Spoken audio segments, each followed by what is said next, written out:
Jun, picturean mo din ako. Senang kita diyan.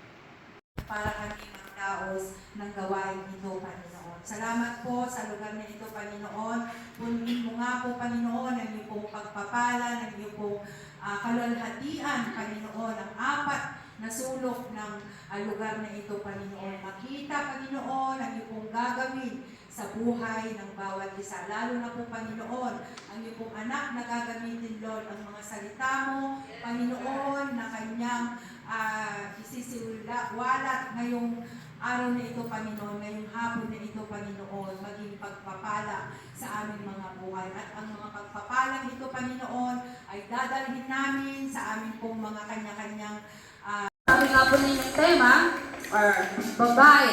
Ano po? At? Amen! At tayo po at kayo po yan. Amen! Puri po ang Lord. So, sabay-sabay po natin purihin yung Diyos sa buhay at tayo po ay aawit, magpupuri sa ating Panginoon. Amen! Sabi nga po doon sa kanyang salita, sa Psalms 150 do, alam niyo lahat. Verse 6, and every day that, sa Diyos, Amen! Purihin si Yahweh! Woo!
And every kababaihan po ay magbibigay ng papuri sa ating Panginoon. Amen?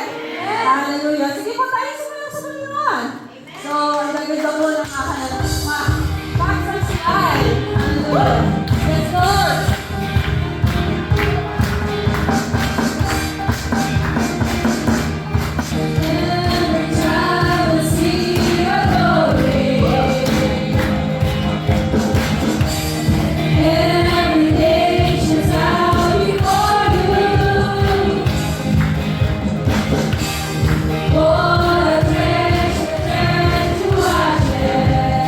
In the light of you.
Singaling mo.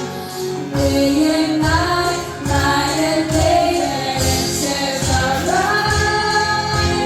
Day and night, night and day, their answers arise. Day and day, Lord, Yahweh, Rapha, Elohim, Shaddai, Yarah, Adonai, will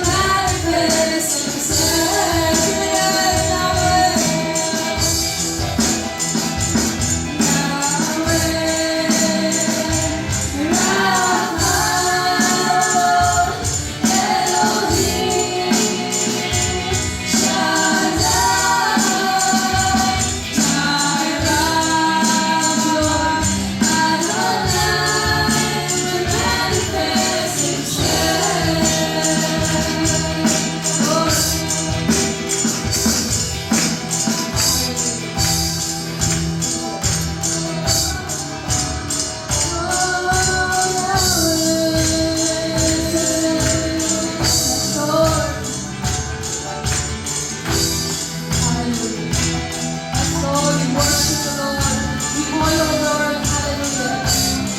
In Jesus' name we pray.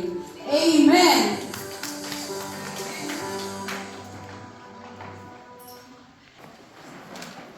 Thank you, Coach Dave. Magandang hapon po sa ating lahat. My co-pastor's wife. Babaeng pinagpala at pinili. Actually, hindi po ako sanay mag-mic, so... Ayan, malakas na ulit. At talagang tayo ay pinagpala at pinili ng Panginoon. Ayan. So, welcome po kayo dito sa aming iglesia ng Victory in Christ. Dito po sa parking lang, pero po konti. Ayan, no? But purihin po ang Panginoon, welcome na welcome po kayo dito sa aming iglesia. Alam niyo po, konting background lang. Sabi ko po sa aming pong mga leader, mga kananayan, please pagandahan natin yung setup dahil yung mga bisita ay mga babaeng pinili. Hindi basta-basta. Sabi ko kung paano nyo ako nire-respect, kung paano nyo ako binibless, ganun din ang gagawin natin sa aking pong mga kasamang asawang pastor. So, yan po yung aking sinabi at ay tunay po. Ayan, nawa po ay mag-bless kayo. Ano po, hanggang mamaya sa matapos. Kaya, welcome po sa gawain po ng atin, ng kababalihan. So, glory to God. Asawa ni Pastor Homer, yung Ako po si Ate Len. Nandun daw yung aking pangalan. Si Ate Len. Kilala niyo ako sa Facebook, Marilyn po. Para sa aking mga malalapit sa akin, Len po ang tawag sa akin. Yan. Helen and Len. Kasama po ako ni Pastor Almar Alegre. At kami po yung nasa core ngayon na Pastor, kami po yung lingkod niyo. So, sagwana na. Mag-warm up. Yes. Hindi ako. Mag-warm up tayo. Sige. Para medyo ma-energize naman tayo. Sound check. We are here po, si Ate Carol, ako po si Ate Gabi. At magkakaroon lang po tayo ng konting energizer so that medyo alam ko kung kanina pa kayo nilalamig at para naman po tayo, magkaroon tayo ng energy para sa hapong ito. Nais ko pong tumawag na 12 na mga naggagandahang mga pastor's wife from different fabulous prizes for everyone. Ayan. Kahit ano mahihiya. So para saan nga ba yung ating mga name tags? Magtatawag na tayo. Nais ko pong tawagin si Ate Lenny. Kasi nakatayo na si Ate Lenny. Wala pong sasama kay Ate Lenny. Nahihirapan ko siyang mag-invite. Ate Lenny, kasama mo mag-invite kasi o yan mo lang sasama kay Ate Lenny. Ate Carly. Ayan. Si Ate Georgen. Ayan, si Ninang Lisa. Sino pa po? Si Ate Rose. Ate Cass.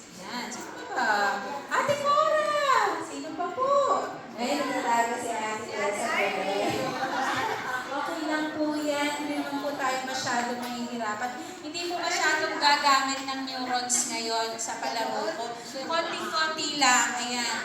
Kulang pa po, kulang pa. Ayan, si Ate Cora. Pwes po, warm up pa lang to. Yung mamaya kung palaro ni Ate Carol ang kailangan ng brain cells. 2, 4, 6. Nakabuo na sila. Kailangan pa po natin ng 5. Sige pa po. Ate, yan. Si Ate Mayra, si Ate Chona. Ano na po? Kailangan ko pa ng Same yung action, iba lang yung definition po ninyo. Okay? Lalaksan nyo na lang po yung boses, sa kasi isa lang po yung mga natin. Okay? Jack and point lang po tayo. Jack? Isa pa po.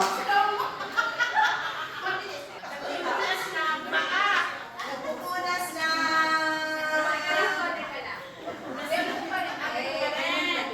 basta di safe pa nagpupunas ng kunyari ko naman po nagpupunas ng salamin. Nag-triple na!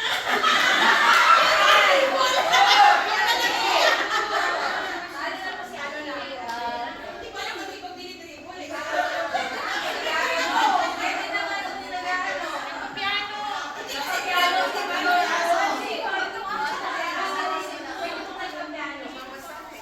Akala kasi same nung ano, no? Yung pati mapapalitan mo na sa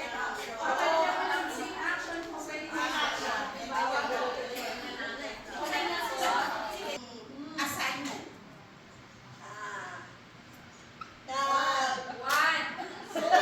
Sa tataas ng kamay.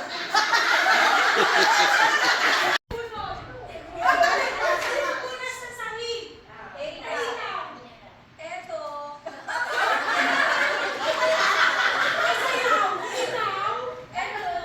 Sinusukat ang sahig.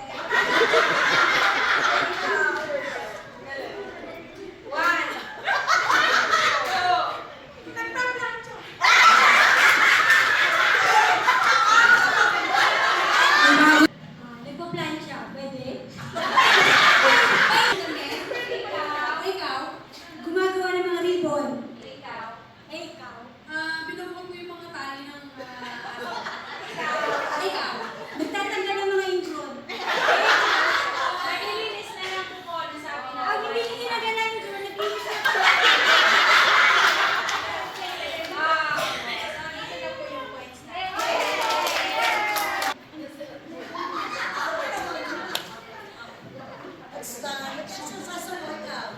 Nagsusuba ako ikaw.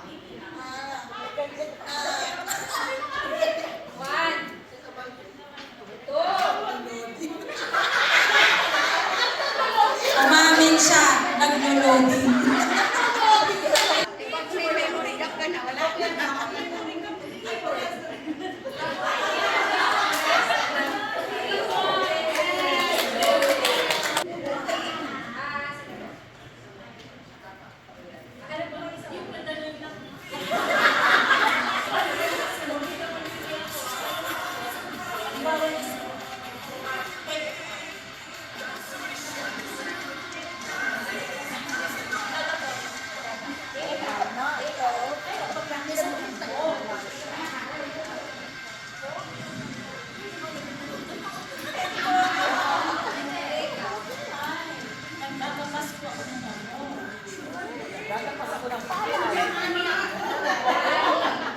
Ay, kung kali natin ang lupa.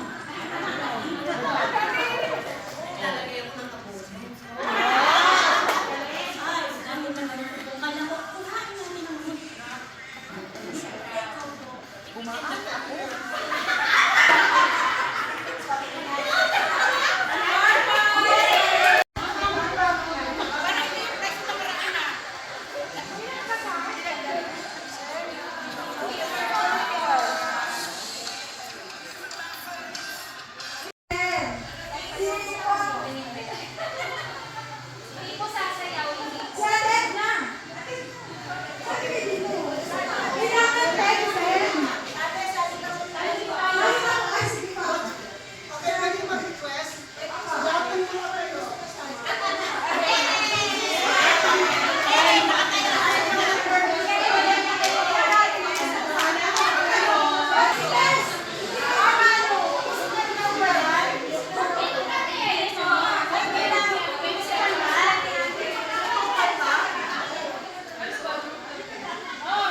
Ate Carol. Memory verse, right? So, bawat isa po sa inyo, yun po yung uula. Bali, ang laro po natin is yung lahat ng books ng Bible. Ayan. And then, yung first letter niya, oo. Well, hindi na kailangan nagsabi kasi madali na. Ay, Ryan.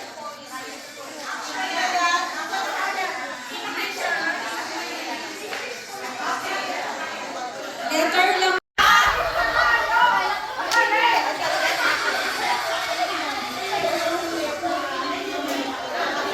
Okay, 1 point.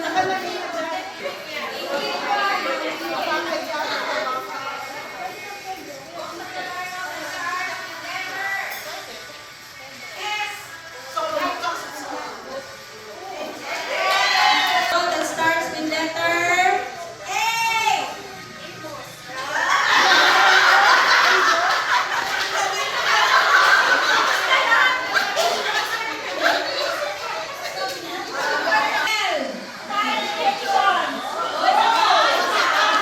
Sabay.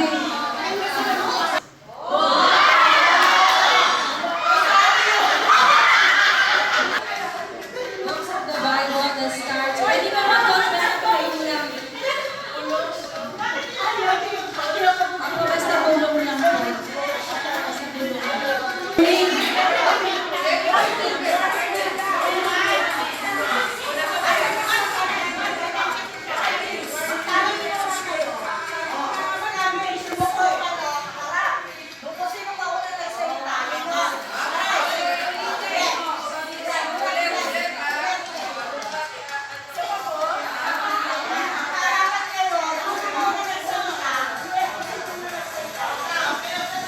Akala mo naman talaga milyones yung pinagtatalunan natin. Ano? Books of the Bible that starts with letter M.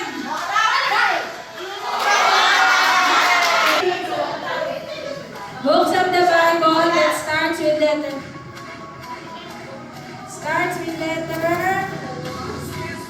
N. Letter J. Paramihan daw hanggang maubos. Books of the Bible that starts with letter K. Bago po yun.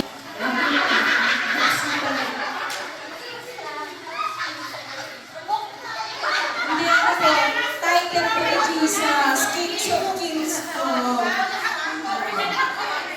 Okay na? Or, oh, tiebreaker. Oh.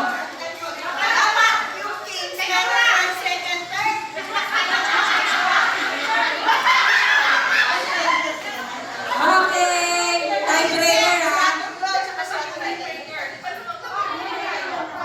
5-4. Ay, hindi pala, sorry. Sino po ang gusto mauna? Sino po ang gusto mauna? Okay, ito na. Okay, sige po. Ate Bora, Javier. Papatunayan niya po kung paano siya biniles ng Panginoon. Po tayo kanina. Pipigilin ko po yung sarili ko ng umiyak. Ngayon pala, ayan nung nilapit ko, tinawagan po ako ni Ate Karen na magti-testimony. Ang totoo po, sorry pero hindi po sana ako dadalo. Kaya nung last minute na, sabi ko dadalo po ako kasi para sana ko maging encouragement. Nung tinignan ko po yung program, sabi ko bakit parang gusto mo na din ako paiyakin mo, gumakalim na ng Word of God. Pero bago ko po siya umpisan, hayaan niyo pong basahin ko po yung, isa po ito sa aking memory verse. Pero hindi sa ano po. Baka magkamali na kaya sa mga pastor's wives. Sabi po sa Romans 8:28, and we know that in all things God works. Malungkot, masaya, masakit, medyo masakit at sobrang sakit po. Mag-share ko lang po, ayoko pong i-spoil yung ating araw, pero gusto ko lang pong i-share po yung nangyari po sa buhay ko bilang asawa ko po pastor. Kailangan ko na maraming issue. Sorry po. Alam ko po yung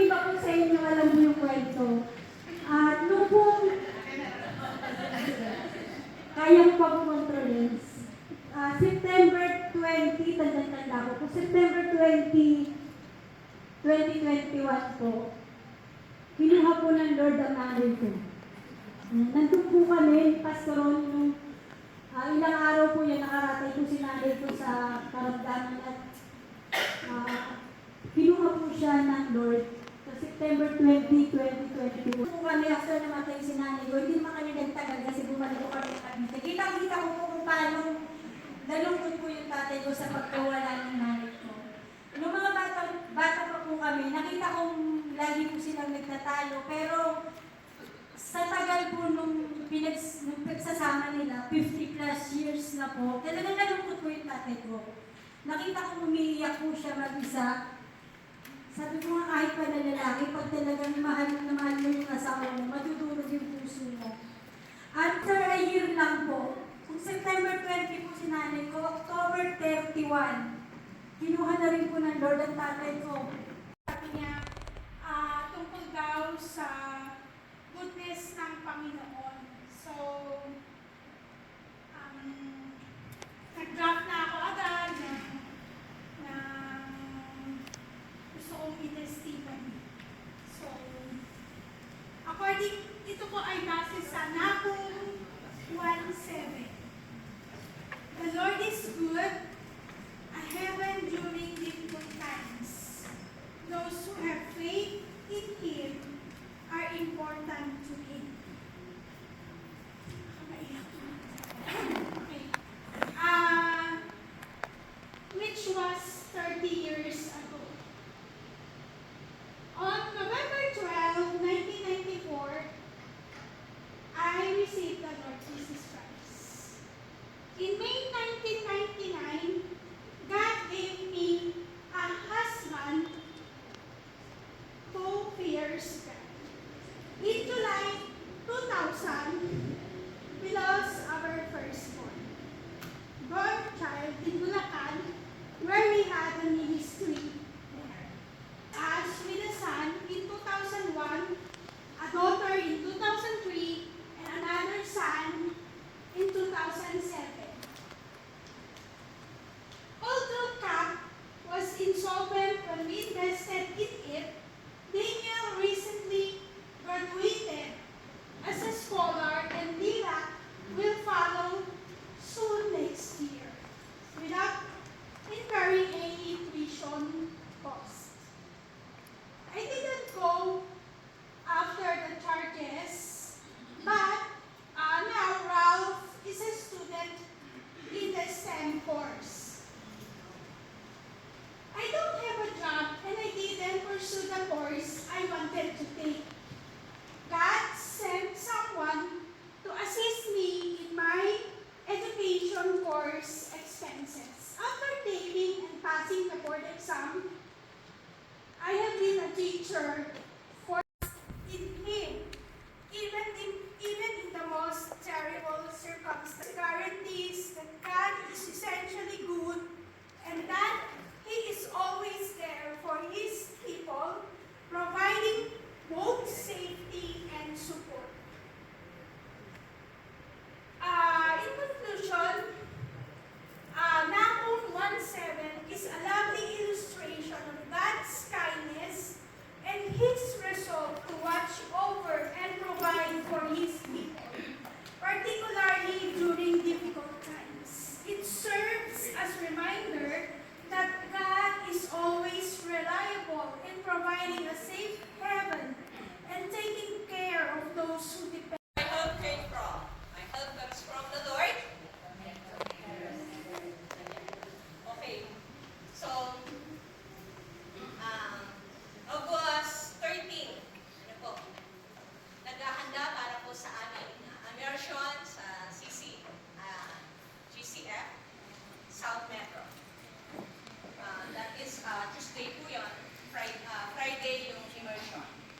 So, nagpakulay ako ng buhok at 12 o'clock, sinundo ako ni Pastor. Kumain lang po kami dito sa loob. Magpa-park ng sasakyan. Magre-rest kami dito sa church. Akma ako na pong bubuksan ng gate. Ay, si Pastor, nakita ko po siya. Talagang malakas ang impact. So, nagulat po ako. Tumama po yung ulo niya. And then, kala ko yun lang. Gasgas,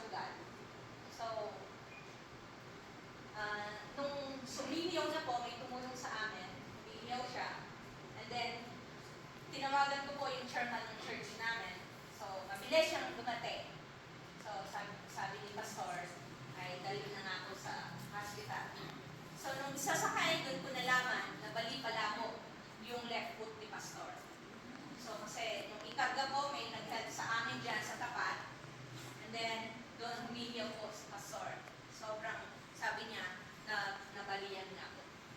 So, nung nandun na kami, tinawagan ko po yung anak ko kung saan siya nag-work. Doon ko po dinala si Pastor. So, hindi ko pa alam kung paano ko sasabihin sa anak ko na si papa niya po ay na-aksidente. So, nag-asa ko ng prayer. Kinol ko ang prayer team ng CWC and the rest po ng mga my officer, pastor's wife, sabi ko, please pray. Si Pastor ay na-aksidente. And then, nandun na po kami sa emergency, kinuha CT scan, ang lumabas po. Ako po, hindi ako komportable sa suot ko kasi first time ko mag-buhay niya na ako sa bilang ko. Diba? Hinirap ko sa member namin, hinirap ko yung isa sa member namin. Sapatos na, hindi ko bagay. Sabi ko, hindi na. Bukas na ako mag-attend ng party, tapos ngayon pa. So, napaka-palad natin, mga pastor's wife, no, that we are here. We are 32 ba tayo? 33? Praise God. Actually po, we're praying for 30, pero more than that. Kaya, pinagpala ang bawat isa sa atin ngayon. Merry Christmas! Ang ating pong speaker, actually, hindi po siyang first choice natin. Pero, pinanalangin talaga, di ba? Kasi yung una, hindi pumwede, so yung sumunod, yun. Sabi namin, Lord, kung sino yung ibibigay mo sa amin, yun ang magre-respond doon sa call na, we're praying, the pastor's wife are praying for that. So, nung natuwa ako, nung nag-respond siya, at ito pong pastor's wife na to, actually, twice na bang nag-speak ka dito? Hindi, sa pastor na mataray or something like mataas, yung gano'n. Pero nung nakasama ko siya, binibigyan pa ako ng damit, sister, ito mas bagay sa'yo, binihisan ako, yung gano'n. Talagang approachable, and then, gusto niya naka-lipstick lagi. Ayan.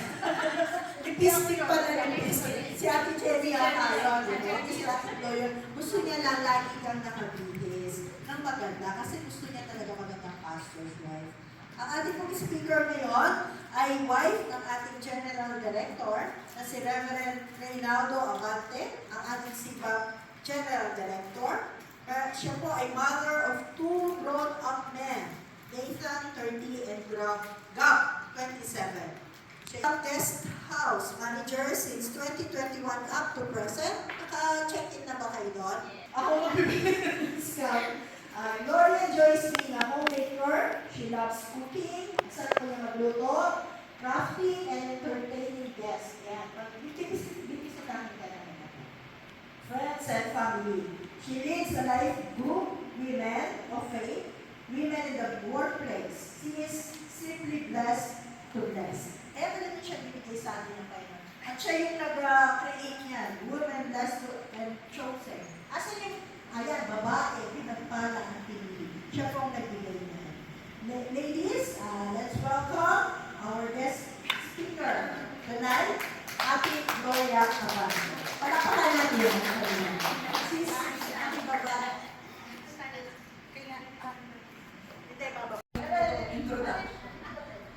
Praise God po. Narito kayo kasi pinili kayo ng Panginoon. Sa pagkakaalam ko po kasi mayroong 70 plus na pastors ang Cavite. Tama ba yun? Yes, So dapat may 70 plus din tayo.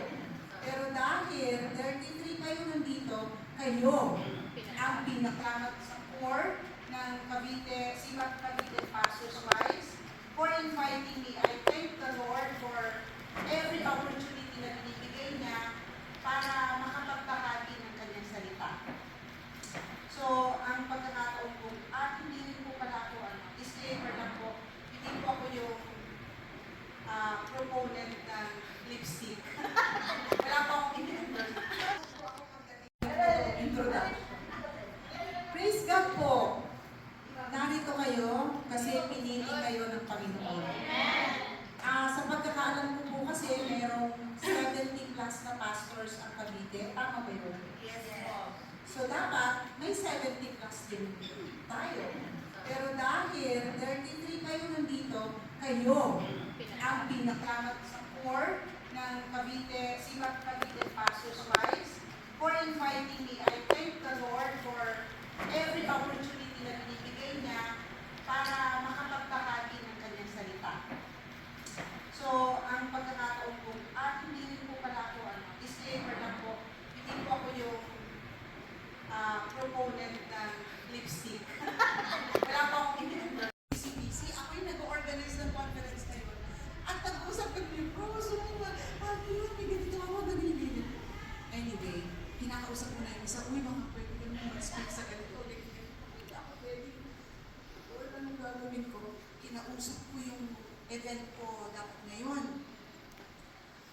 in-explain ko. Sabi nila, o sige, tayo na lang yung 30. But yung 30 na lang para makapag-speak. So sabi ko, "Uy, Lord, salamat kasi kalooban mo talaga." Praise God! So, natawa ka dyan. Tapos binalikan ko si Rose. Rose, okay na. Pero meron na rin ako kinakausap. Di ba parang ganun tayo, gumagawa tayo ng solusyon. No? Hindi muna tayo. We are assured of His love even if we commit shortcomings. So, if you ever doubt your worth, sino dito ang nagda-doubt pa ng worth niya? Ano siya sa harapan ng Panginoon? Remember that you belong to Christ. He has claimed you as His own and lavished you with every spiritual blessings. In Christ, tayo ay bago ng nilalang. Di ba? 2 Corinthians 5:17.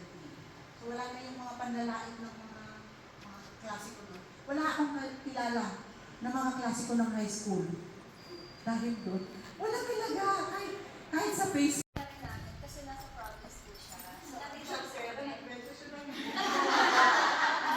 O, di ba? Praise God! Napamanahan si sister. O, di ba?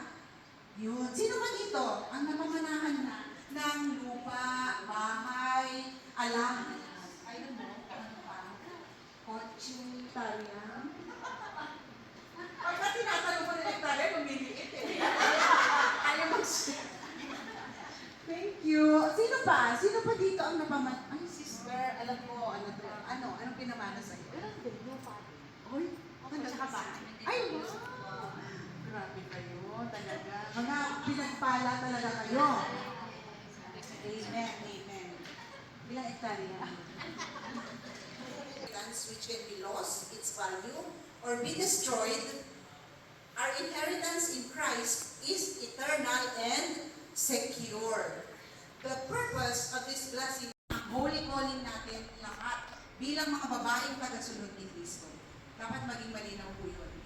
Na ating ipahayag ang Ebanghelyo sa pamilya mo, sa kapitbahay mo, sa katrabaho mo, sa lahat ng makakahalubilo mo saan man lupalog ng mundo. Yun po ang responsibility natin. Dahil sa pagkatawag natin, yun ang dapat natin gawin. Ask yourself daily. Tanungin natin ang ating mga sarili araw-araw. How can I live out this holy calling in my family, my church, in my community? Let God's grace guide you in fulfilling His purpose for your life.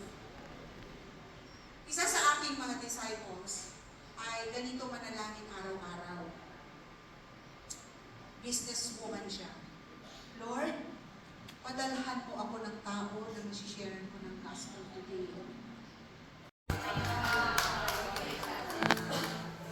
Meron akong munting gift nandun sa likod at i-distribute ni Sisters Ellen and the mga sisters natin. It's a daily Bible verse calendar. I use this every day since time immemorial. Tagal po, mga 10 years ko na ginagamit to. Naway naka-minister din ito sa inyo. And if you want to have this as a gift for sa mga kababaihan nyo, encourage them to read the Bible, at least memorize the Bible verse every day. Pag yan. Merry Christmas po sa inyo lahat. Pwede po kayong mag-order sa kanila sa Back to the Bible bookstore. Maraming pong salamat. God bless you all.